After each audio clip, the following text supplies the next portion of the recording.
সিলেটের এমসি কলেজে বেড়াতে আসা স্বামীকে বেঁধে স্ত্রীকে গণধর্ষণ করেছে দুর্বৃত্তরা।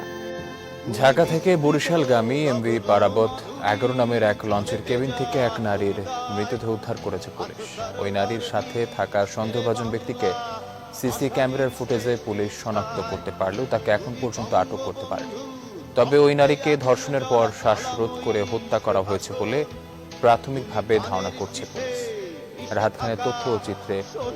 মুমূর্ষু স্বামীর জন্য রক্ত সংগ্রহ করে দেওয়ার প্রতিশ্রুতি দিয়ে স্ত্রীকে ধর্ষকের কাছে নিয়ে যান এক নারী। ভয়ঙ্কর অপরাধ চাপা দিতে নির্যাতিতাকে বেড়ে ফেলার হুমকিও দেয়া হয়। দুটি অভিযোগে রাতে খাগড়াছড়ি শহরের এক পাহাড়ি পরিবারে দরজা ভেঙে ঘরে ঢুকে একদল যুবক। এ সময় তারা মাকে বেঁধে রেখে বুদ্ধি প্রতিবন্ধী তরুণীকে ধর্ষণ করে স্বর্ণালংকার ও নগদ অর্থ লুটে নিয়ে যায়। পরে মুমূর্ষু অবস্থায় মেয়েটিকে উদ্ধার করে ভর্তি করা হয়।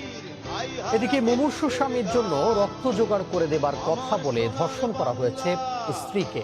ধর্ষক এবং ধর্ষণের সহযোগী এক নারীকে গ্রেফতার করেছে র্যাব 2। মানিকগঞ্জের গিহরে 8ম শ্রেণীর এক ছাত্রীকে ধর্ষণের ঘটনায় মামলা হয়েছে। পুলিশ এনে পাশের বাড়িতে পানি আনতে গেলে ওই স্কুল ছাত্রের ওপর নির্যাতন চালায় প্রতিবেশী রাজীব।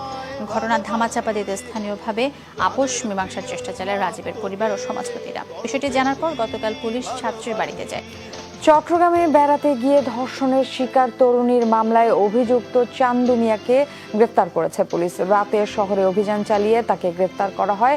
পুলিশ জানায়, ফেনী থেকে চট্টগ্রামে ফেসবুক টিকটকে মডেল বানানোর প্রলোভন দেখিয়ে কিশোরী ধর্ষণের অভিযোগে রাজধানীর ভাটারা থেকে দেওয়ান রসুল হৃদয় নামে এক যুবককে গ্রেফতার করেছে পুলিশ। 10 দিনে মানিকগঞ্জের সাটুরিয়া সরকারি হাসপাতালে চিকিৎসা নিতে আসা এক তরুণীকে ধর্ষণের অভিযোগ উঠেছে। 1 সপ্তাহ আগে এই ঘটনা ঘটলেও তা গোপন করার অভিযোগ হাসপাতাল কর্তৃপক্ষের বিরুদ্ধে।